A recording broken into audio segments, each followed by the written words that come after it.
ಇನ್ನು ಮಂಗಳೂರು ಬೆಂಗಳೂರು ಹೆದ್ದಾರಿಯಲ್ಲಿ ಕೂಡ ಗುಡ್ಡ ಕುಸಿತ ಆಗಿದೆ. ಹೆದ್ದಾರಿಯಲ್ಲಿ ಟ್ರಾಫಿಕ್ ಜಾಮ್ ಉಂಟಾಗಿದೆ. ಸವಾರರು ಹೈರಾಣಾಗಿದ್ದಾರೆ. ಮಳೆ ಮಧ್ಯೆ ಟ್ರಾಫಿಕ್ ಜಾಮ್ ಕಾರಣ ಗುಡ್ಡ ಕುಸಿತ ಆಗಿರೋದು. ಮಂಗಳೂರು ಬೆಂಗಳೂರು ರಾಷ್ಟ್ರೀಯ ಹೆದ್ದಾರಿಯಲ್ಲಿ ಈ ರೀತಿ ಗುಡ್ಡ ಕುಸಿತ ಆಗಿರೋದ್ರಿಂದ ವಾಹನ ಸಂಚಾರಕ್ಕೆ ಅಡಚಣೆಯಾಗಿದೆ. ಟ್ರಾಫಿಕ್ ಜಾಮ್ ಉಂಟಾಗಿದೆ.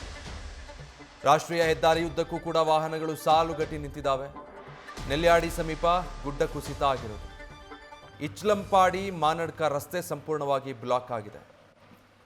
ವಾಹನಗಳು ಮಾತ್ರ ನಿರಂತರವಾಗಿ ಬರ್ತಾನೆ ಇದೆ, ಆದರೆ ಅಲ್ಲಿಂದ ಮುಂದಕ್ಕೆ ಹೋಗೋದಕ್ಕಾಗ್ತಾ ಇಲ್ಲ. ಒಂದಷ್ಟು ದೂರ ಕಿಲೋಮೀಟರ್ ಗಟ್ಟಲೆ ಈ ಥರ ವಾಹನಗಳು ಸಾಲುಗಟ್ಟಿ ನಿಂತಿರುವಂತಹ ದೃಶ್ಯ ನೋಡಬಹುದು. ಯಾಕಂದರೆ ಅಲ್ಲಿಂದ ಮುಂದಕ್ಕೆ ಸಂಚಾರ ಕಷ್ಟ ಆಗಿದೆ, ಅಡಚಣೆ ಉಂಟಾಗಿದೆ. ನೆಲ್ಯಾಡಿ ಸಮೀಪ ಗುಡ್ಡ ಕುಸಿತ ಆಗಿರೋದ್ರಿಂದ ರಾಷ್ಟ್ರೀಯ ಹೆದ್ದಾರಿಯಲ್ಲಿ ಸಂಚಾರ ಮಾಡೋದಕ್ಕೆ ಸಾಧ್ಯ ಆಗ್ತಾ ಇಲ್ಲ. ಅಲ್ಲಿವರೆಗೂ ಹೋದಂತಹ ವಾಹನಗಳು ಅಲ್ಲಿಂದ ಸಾಲುಗಟ್ಟಿ ನಿಲ್ಲಬೇಕಾಗಿರೋ ಪರಿಸ್ಥಿತಿ ಇದೆ. ಮಳೆ ಕೂಡ ಮುಂದುವರಿತಾ ಇದೆ.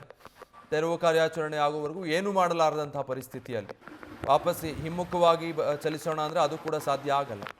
ಹೀಗಾಗಿ ನಿಂತಲ್ಲೇ ವಾಹನಗಳು ಅನೇಕ ಗಂಟೆಗಳ ಕಾಲ ನಿಲ್ಲಬೇಕಾಗಿರುವಂಥ ಪರಿಸ್ಥಿತಿ ನಿರ್ಮಾಣ ಆಗಿದೆ.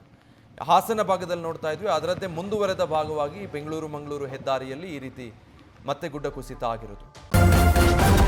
ನ್ಯೂಸ್ ಫಸ್ಟ್ ನಿರ್ಭೀತಿಯಿಂದ ನಿಮ್ಮ ಪರವಾಗಿ.